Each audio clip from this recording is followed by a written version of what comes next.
Hello guys, नमस्कार, जय हिंद, वंदे मातरम। स्वागत है आपके अपने यूट्यूब परिवार बालाजी ऑनलाइन क्लासेज में। देखिए दोस्तों, ग्राम सेवक भर्ती परीक्षा कंप्यूटर क्लास का पार्ट 7 हो रहा है। बिल्कुल, इससे पूर्व मैंने आपको थ्योरी के दोस्तों कितनी क्लास दी है? 6 क्लास दी है और प्रश्नोत्तर के 3 क्लास दी है। आपने वो नहीं देखी है तो प्लेलिस्ट ऑप्शन का चयन करके अवश्य कक्षाएं देखें। चलिए अपन शुरू करते हैं आज की थ्योरी क्लास। देखिए, पहला पेज आपके सामने खुल रहा है। तो अपन जो कंप्यूटर की शब्दावली पढ़ रहे थे दोस्तों, उस शब्दावली को आगे मैं चला रहा हूँ। देखिए, अपन कंप्यूटर की शब्दावली ही पढ़ रहे हैं और कंप्यूटर शब्दावली में हमारा टॉपिक फ्लॉपी डिस्क तक जा पहुंचा है।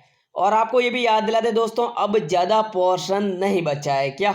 अब ज़्यादा पोर्शन नहीं बचा है। जल्दी ही अपन झंडा गाड़ देंगे, यानी थ्योरी का पोर्शन 1-2 दिन में ख़त्म होने के बाद मैं आपके सामने बहुत ही अच्छे क्वेश्चन रखूँगा और हिंदी की क्लास भी जल्दी ही लाऊंगा। तो देखिए, फ्लॉपी डिस्क ये डेटा स्टोर करने के लिए एक माध्यम है। क्या मेरे लालों? एक माध्यम है। आकार में काफ़ी छोटा होने के कारण इसे पॉकेट में आसानी से रखा जा सकता है। यहाँ थोड़ी मिसप्रिंट हुई है, बाकी लिखा क्या है? आसानी से रखा जा सकता है। आज अधिकतर 3 से 5 इंच आकार की फ्लॉपी डिस्क प्रयोग में की जा रही है। तो प्रश्न बनता है, देखिए आपको मैं बता रहा हूँ, डिस्क 2 प्रकार की होती है। डिस्क कितनी प्रकार की होती है? 2 प्रकार की होती है। एक तो मेरे दोस्तों फ्लॉपी डिस्क होती है और एक होती है स्थायी डिस्क। कौन सी डिस्क मेरे लालों? स्थायी डिस्क होती है। ठीक है, आगे देखिए मेरे भाई साहब, अधिकतर 3 से 5 इंच आकार की वर्तमान में डिस्क चल रही है, जिसमें स्टोरेज क्या होता है? कम होता है। आगे देखिए, गीगाबाइट क्या होता है? वो चीज़ अपन जानते हैं। देखिए नेक्स्ट अपन जान रहे हैं गीगाबाइट युक्ति क्या होती है।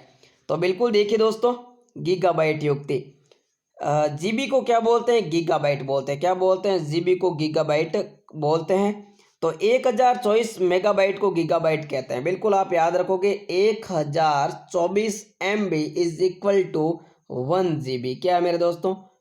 1024 MB बराबर 1 GB। बिल्कुल चलेगा। आज थोड़ी शक्ल भी दिखा देता हूँ।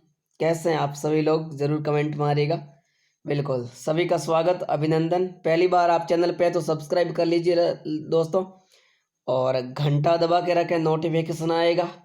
चलिए, अब देखिए, आजकल हार्ड डिस्क का आकार भी गीगाबाइट में ही होता है। जो आजकल हार्ड डिस्क होती है उसका आकार किस में होता है मेरे दोस्तों? गीगाबाइट में होता है। बिल्कुल। नेक्स्ट अपन बात करते हैं दोस्तों, यहाँ पर देखिए ग्राफिकल यूजर इंटरफेरेंस क्या होता है। क्या? ग्राफिकल यूजर इंटरफेरेंस क्या होता है? तो वो बिल्कुल अपन क्या करते हैं? जानने की कोशिश करते हैं। बिल्कुल शानदार यहाँ तरीके से मैं आपके सामने एक्सप्लेन कर रहा हूँ। ग्राफिकल यूजर इंटरफेरेंस ये एक विजुअल इंटरफेरेंस है। कैसा है? विजुअल इंटरफेरेंस है, जो कि फाइलों, कमांड, सॉफ्टवेयर आदि के आइकन के रूप में दर्शाता है। ठीक है, तो यहाँ पर देखिए ग्राफिकल यूजर इंटरफेरेंस में क्या क्या युक्तियाँ शामिल है, आपका क्वेश्चन पढ़ सकता है यहाँ से। तो देखिए दोस्तों, इसमें फाइल्स आती है, कमांड, सॉफ्टवेयर आदि है ना, इसके अंतर्गत आते हैं। इस आइकन्स को माउस जैसे किसी पॉइंटिंग डिवाइस के माध्यम से चुना एवं प्रयोग किया जाता है। ग्राफिकल यूजर इंटरफेस विंडोज वातावरण में उपलब्ध है, जिसमें एक यूजर आइकन्स पर क्लिक करते हुए कार्य करता है। ठीक है, तो यहाँ पर देखिए चीज़ क्लियर हुई होगी आपकी कि ये आइकन्स को माउस जैसे किसी पॉइंटिंग डिवाइस के माध्यम से चुना एवं प्रयोग में किया जाता है। और ग्राफिकल यूजर इंटरफेरेंस विंडोज़ वातावरण में उपलब्ध है, जिसमें एक यूजर आइकन्स पर क्लिक करते हुए कार्य करता है। ठीक है, हाँ अब देखिए यहाँ पर हैकर क्या होता है। तो यहाँ जानबूझकर गलत प्रिंट है दोस्तों, जानबूझकर है। क्या? जानबूझकर। ठीक है, जानबूझकर ही करते हैं हैकर काम। ठीक है, तो जानबूझकर दूसरे दूसरे का कंप्यूटर खराब करने वाला व्यक्ति। ठीक है, जैसे मान लो मेरा कोई सिस्टम बढ़िया चल रहा है, मेरी वेबसाइट बढ़िया चल रही है, मेरा ऑनलाइन धंधा शानदार चल रहा है, तो कई प्रकार के ऐसे मार्केट में गिरोह होते हैं दोस्तों, और वो क्या करते हैं? दूसरे के कंप्यूटर को या मेरे डाटा को क्या करेंगे? खराब करेंगे, ताकि ये कमाई न करें। ठीक है, तो वो क्या होगा दोस्तों? हैकर होगा। क्या होगा? हैकर होगा। ठीक है, ये चीज़ें जानबूझकर करते हैं। ठीक है, नेक्स्ट देखिएगा, ये हैकर ऊपर पढ़ लिया है। आगे हार्ड डिस्क क्या है मेरे दोस्तों, हार्ड डिस्क, ये डेटा स्टोरेज के लिए एक डिवाइस है। तो देखिए हार्ड डिस्क का उपयोग किस में किया जाता है, डेटा को स्टोरेज करने के लिए, ठीक है, क्या डेटा को स्टोरेज करने के लिए हार्ड डिस्क का उपयोग किया जाता है, बिल्कुल ठीक है। नेक्स्ट अपन बात करते हैं, चूंकि हार्ड डिस्क अलग अलग आकारों में आते आते एक यूजर अपनी आवश्यकता के अनुसार इसका चुनाव करता है, ठीक है। अब यूजर को जितनी आवश्यकता होगी उतना ही क्या करेगा, ये चुनाव करेगा, क्योंकि ये आकार में क्या आती है दोस्तों, अलग अलग आती है। नेक्स्ट देखिए हार्डवेयर क्या होता है, कंप्यूटर का भौतिक भाग जिसे देखा और छुआ जा सकता है, क्या कहलाता है। यहाँ पर देखिए गलत, यहाँ सॉफ्टवेयर गलत, देखिए कुछ मिसप्रिंट है दोस्तों। इसको हार्डवेयर बोलते हैं, क्या बोलते हैं, हार्डवेयर, ठीक है। तो कंप्यूटर का भौतिक भाग जिसे देखा या छुआ जा सकता है उसे क्या बोलते हैं, हार्डवेयर। जैसे मॉनिटर या कीबोर्ड, अब देखिए मॉनिटर को आप देख सकते हो, छू सकते हो, कीबोर्ड को भी छू सकते हो, वो क्या है, हार्डवेयर। आइकन, स्क्रीन पर दर्शित छोटे ग्राफिकल चिन्ह जो कि किसी प्रोग्राम, कमांड या फाइल को इंगित करते हैं। देखिए स्क्रीन पर ऐसे कई प्रकार के छोटे ग्राफिकल चिन्ह होते हैं जो किसी प्रोग्राम को कि या कमांड या फाइल को इंगित करते हैं, क्या कहलाता है, आइकन कहलाता है, क्या कहलाता है, आइकन, ये याद रखना। नेक्स्ट देखिएगा, इसे चुनने के लिए यूजर को इन आइकन पर माउस पॉइंटर रखते हुए क्लिक करना होता है, ठीक है। नेक्स्ट देखिए, यहाँ कुछ महत्वपूर्ण चीज़ होगी तो मैं आपको बोल दूंगा, यह हार्डवेयर जरूर याद कीजिएगा। कभी कभार क्वेश्चन डायरेक्ट ऐसा आता है कि कंप्यूटर का भौतिक भाग जिसे देखा या छुआ जा सकता है क्या कहलाता है, हार्डवेयर, सॉफ्टवेयर। तो हार्डवेयर या सॉफ्टवेयर थोड़ा गलती से प्रिंट हो चुका है। नेक्स्ट देखिए, आइकन ये आपने पढ़ लिया है। अब देखिए मेगा हर्ट्ज क्या होता है, क्या मेगा हर्ट्ज क्या होता है। तो एक मेगा हार्ट्स में कितने होते हैं दोस्तों, तो यहाँ पर देखिए इकाई, दहाई, सैकड़ा, हजार, 10,000, लाख, 10 लाख, कितने हैं दोस्तों, 10 लाख। तो बिल्कुल इकाई, दहाई, सैकड़ा, हजार, 10,000, लाख, 10 लाख। तो mega hearts, 1 mega hearts 10 lakh चक्कर प्रति सेकेंड दर्शाता। देखिए प्रति सेकेंड 1 लाख, सॉरी, हाँ प्रति सेकंड 10 लाख चक्कर प्रति सेकंड दर्शाता है। माइक्रो प्रोसेसर की गति को ब्लॉक स्पीड में मापा जाता है, ये प्रश्न बन सकता है, बिल्कुल शानदार मेरे दोस्तों। प्रश्न आता है माइक्रो प्रोसेसर की गति को किस में मापा जाता है, तो किस में दोस्तों, ब्लॉक स्पीड में। किस में मेरे डालो, ब्लॉक स्पीड में। उदाहरण के लिए एक माइक्रो प्रोसेसर 200 मेगा हर्ट्ज पर कार्य करता है, कितने पे। तो यहाँ पर ये भी क्वेश्चन बन सकता है, माइक्रो प्रोसेसर की गति को किस में मापा जाता है, तो ब्लॉक स्पीड में।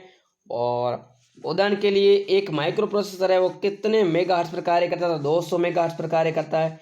तो वो देखिए यहाँ पर वापस गिनते हैं, इकाई, दहाई, सैकड़ा, हजार, 10,000, लाख, 10 लाख, करोड़, 10 करोड़। तो यहाँ पर कह सकते हैं 20 करोड़ चक्कर प्रति सेकंड रन करता है। इससे भी ये माना जा सकता है कि प्रोसेसर सेकंड दर्शाती है। माइक्रो प्रोसेसर की गति को ब्लॉक स्पीड से मापा जाता है, पढ़ लिया।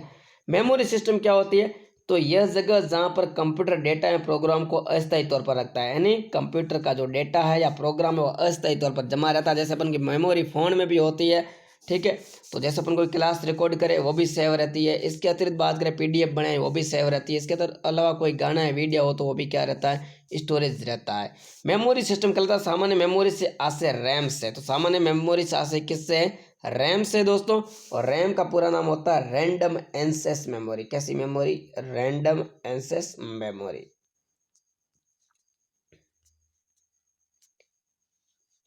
Random access memory. देखिए दोस्तों आज से ही लिख रहा हूँ, पेन नहीं है तो थोड़ा एडजस्ट करना, आप राइटिंग थोड़ी कम जम रही, फिर भी ठीक है चलेगा। बिल्कुल तोते तो नहीं उठ रहे ना। आगे नेक्स्ट देखिए मॉडेम क्या होता है। चलिए मॉडेम क्या होता है वो अपन क्या करते हैं, जानकारी पाएंगे यहाँ पर, बिल्कुल चलेगा। वह डिवाइस जो डिजिटल सिग्नलों को एनालॉग सिग्नलों, अब देखिए बहुत अच्छी चीज आ रही है मेरे दोस्तों, वो डिवाइस जो डिजिटल सिग्नलों को एनालॉग सिग्नलों, जैसे टेलीफोन प्रणाली में काम में आने वाला सिग्नल एवं एनालॉग सिग्नलों को डिजिटल सिग्नलों में परिवर्तित करे, मॉडेम कहलाता है। देखिए उल्टा सिस्टम है, देखिए कि वो डिवाइस जो डिजिटल सिग्नल को तो किस में, एनालॉग सिग्नल में, और एनालॉग सिग्नल को डिजिटल सिग्नल में क्या करते हैं, बदल देते हैं, उससे क्या कहते हैं दोस्तों, मॉडेम। क्या कहते हैं, मॉडेम। सॉरी का सॉरी, थोड़ा जुकाम है इसलिए बीच में थोड़ी खांसी वगैरह आ जाती, माफ़ कीजिएगा। चले, इसमें टेलीफोन के माध्यम से कंप्यूटर को जोड़ने का काम किया जाता है। इंटरनेट से जुड़ने के लिए मॉडेम की ज़रूरत होती है। तो प्रश्न आ सकता है, निम्न में से किस युक्ति का उपयोग इंटरनेट से जुड़ने के लिए किया जाता है दोस्तों? तो मॉडेम का उपयोग किया जाता है। ठीक है, मॉडेम क्या करती है? डिजिटल सिग्नलों को एनालॉग सिग्नल में और एनालॉग सिग्नल को वापस डिजिटल सिग्नलों में क्या करती है? परिवर्तित करती है। तो इस युक्ति को क्या बोलते हैं दोस्तों? मॉडेम बोलते हैं। अब देखिए मदरबोर्ड क्या होता है?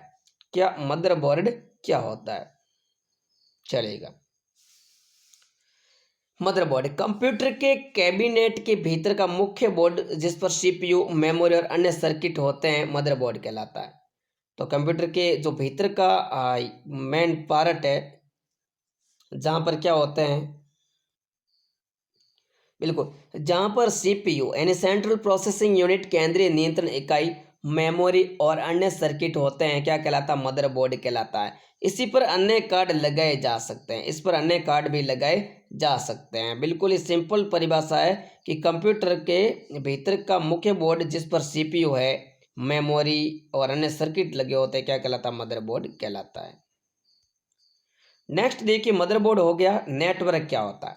ठीक है, क्या नेटवर्क क्या होता है? चलेगा, तो विभिन्न कंप्यूटर का एक जाल जिसमें सभी कंप्यूटर एक दूसरे से केबल या अन्य माध्यम से जुड़े रहते हैं, नेटवर्क कहलाता है। ठीक है, तो विभिन्न कंप्यूटरों का मतलब सारे के सारे जो कंप्यूटर सॉफ्टवेयर है उन सभी का जाल जिसमें क्या होती है? एक ही केबल द्वारा यानी एक ही सारी के सारी नेट प्रक्रिया द्वारा क्या रहते हैं? संचालित रहते हैं, जुड़े रहते हैं, उसको बोलते हैं नेटवर्क। ठीक है, तो बिल्कुल विभिन्न कंप्यूटर का एक जाल जिसमें सभी कंप्यूटर एक दूसरे से केबल या अन्य माध्यम से जुड़े रहते हैं, नेटवर्क कहलाता है। नेटवर्क का फायदा ये होता है कि यूजर अपनी फाइल को क्या कर सकता है? शेयर कर सकता है। ठीक है, जैसे ये नेटवर्क होगा तभी क्या होगा? मेरी क्लास अपलोड हो रही है। ठीक है, या क्लास चल रही है। तो किस कारण चल रही है? जब आप नेट का उपयोग कर रहे हो, ताकि अन्य यूजर क्या कर सके? इसका उपयोग कर सके। बिल्कुल, खास कोई डिफिकल्ट चीज़ नहीं है, एक बार अवश्य अपन पढ़ेंगे तो संपर्क बन जाएगा और अच्छा, बिल्कुल अच्छा ही करेंगे। ठीक है, चलेगा।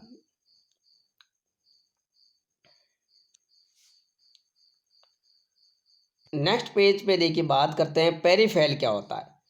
तो पेरिफेरल में ध्यान दीजिए मेरे प्यारे विद्यार्थियों, कंप्यूटर के अतिरिक्त रूप में लगने वाले हार्डवेयर डिवाइस को पेरिफेरल कहा जाता है। तो कंप्यूटर के अतिरिक्त रूप में एक्स्ट्रा में आप कौन सी डिवाइस काम में ले रहे हो, उसको क्या बोलते हैं दोस्तों? पेरिफेरल कहा जाता है। कंप्यूटर को काम में लाने के लिए इस बात का होना आवश्यक नहीं होता है। अब जरूरी नहीं है कि आप कंप्यूटर को मान लो काम में ले रहे हो और पेरिफेरल होगा तो चलेगा नहीं, तो ऐसा मेरे दोस्तों कुछ भी नहीं है। क्या? सल जाएगा। क्या? सल जाएगा। नेक्स्ट देखिए, पेरिफेरल हो गया। अब पिक्सेल, किसी भी इमेज का सबसे छोटा पिक्सेल एक महीन से डॉट के रूप में होता है। तो प्रश्न बनता है, पिक्सेल क्या करती होती है? तो डॉट के समान क्या होती है? डॉट या पॉइंट के समान। ये यही विभिन्न डॉट मिलकर एक इमेज का निर्माण करता है, और ये कई प्रकार की छोटी छोटी डॉट मिलकर क्या बनाती है? एक इमेज बनाती। क्या बनाती? इमेज बनाती, या कह सकते हैं फोटो बनाती है। एक निश्चित जगह पर जितने अधिक पिक्सेल होगी, इमेज क्वालिटी उतनी अधिक होगी। तो देखिए, इमेज की क्वालिटी का मान निर्भर करता है मेरे दोस्तों पिक्सेल पर। किस पे? पिक्सेल पर। अब पिक्सेल ज़्यादा तो जाहिर सी बात है इमेज की क्वालिटी क्या होगी? शानदार होगी। और पिक्सेल कम तो क्या होगी? इमेज की क्वालिटी वहाँ पे क्या होगी? कम जाएगी। जैसे देख रहे हो आप, पुराने ज़माने की कभी फोटो देते अपन दादाजी की, पिताजी की, ठीक है, तो मतलब वो ब्लैक एंड वाइट दिखते, इसका मतलब वहाँ पर पिक्सेल पहले क्या था? कम था। ठीक है, चलिए नेक्स्ट देखिए, रैम क्या होती है? बहुत ही देखिए अच्छी मेमोरी आ रही कंप्यूटर की, एग्जाम में आने लायक है। और मेरे दोस्तों ये क्या है? इंपॉर्टेंट है, क्वेश्चन पढ़ सकता है यहाँ से। तो देखिए रैम क्या होता है। ठीक है, रैम क्या होता है? रैम, तो यहाँ पर देखिए विस्तार में इसे रैंडम एक्सेस मेमोरी कहा जाता है। क्या कहा जाता है? विस्तार में इसे रैंडम एक्सेस मेमोरी कहा जाता है।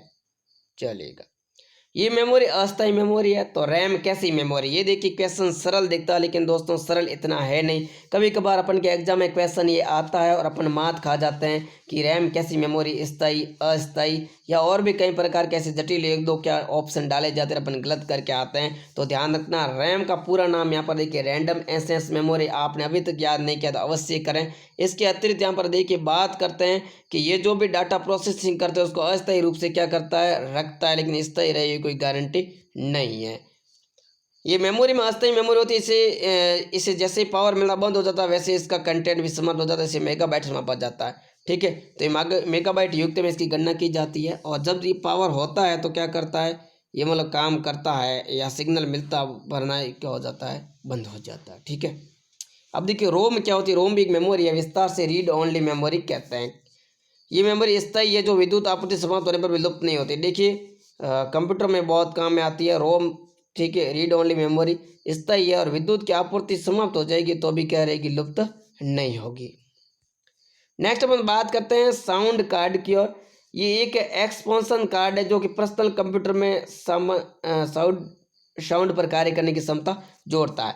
ये एक एक्सपांशन कार्ड है। कैसा साउंड कार्ड, कैसा कार्ड है, एक्सपांशन कार्ड है जो कि पर्सनल कंप्यूटर यानी पीएस में साउंड पर कार्य करने की क्षमता को जोड़ता है। ठीक है, इसके अंदर एक ऐसी डिवाइस है जो कि ग्राफिक इमेज को डिजिटल इमेज में परिवर्तित कर देती है, इसके अंदर कहलाता है। एक ऐसी डिवाइस जो कि ग्राफिक इमेज को डिजिटल इमेज, जो भी आपकी ग्राफिक्स इमेज थी उसको क्या बना दिया, बढ़िया डिजिटल इमेज बना दिया, तो ऐसी युक्ति क्या कहलाती है, इसके अंदर कहलाती है। ठीक है, नेक्स्ट देखिएगा सिस्टम यूनिट क्या होता है। देखिए क्या सिस्टम यूनिट, तो डेस्कटॉप पीसी या बॉक्स नुमा कैबिनेट भाग ये सिस्टम यूनिट कहलाता है। ठीक है, इसके अंदर मदरबोर्ड एवं एनी चिप होती है। ठीक है, तो बिल्कुल ये सिंपल है, ध्यान रखना सिस्टम यूनिट कि डेस्कटॉप पीसी या बॉक्स नुमा कैबिनेट भाग क्या कहलाता है, कंप्यूटर का सिस्टम यूनिट कहलाता है। और इसके अंदर क्या होती है, मदरबोर्ड और एम व एनी चिप होती है। ठीक है, नेक्स्ट बात करते हैं टच स्क्रीन की। देखिए दोस्तों थोड़े फोटो दिखा देता हूँ, चलिएगा।